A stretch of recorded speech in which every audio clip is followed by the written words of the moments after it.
Ay mga kabaka, magandang araw. So, nandito tayo sa RSRH Livestock Corporation. Sa aking likuran ay makikita nyo po ang mga F1 Wagyu, no? Australian Wagyu po yan. So, ang gaganda, oh. Pogi, oh, kasi pogi ko sila, di ba? Ayan. So, maaari ay hindi natin sila ini-stress. Kailangan ay maganda ang kanilang kinalalagyan, ang kanilang kondisyon para magresulta ito sa magandang eating quality, no? At nais natin, kasi pag sinabi mong Wagyu napakamahal, oo, mahal siya kasi dahil sa genetic. Pero sa RSRH, yung mga gusto makakain ng Wagyu na hindi ganun kamahal, posible, no?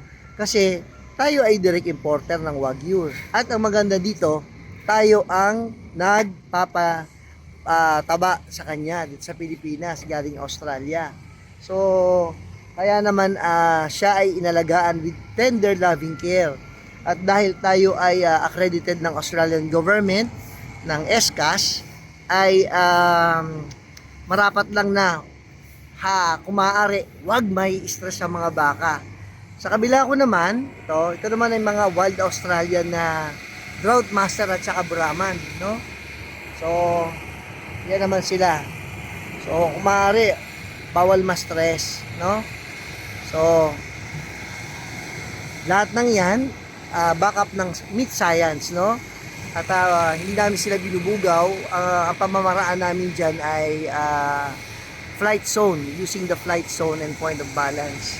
At dito naman, naghahanda kami ng aming importasyon ng mayo, syempre para sa ating pagkain Pilipino.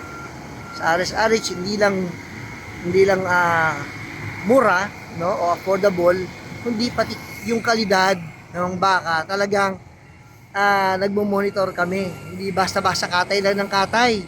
Kailangan, no, minomonitor namin yung eating quality para may recall, no? Pag sinabing RSRH, uy, malambot yan. Oy, RSRH, quality talaga, no? Hindi pwedeng puro profit lang.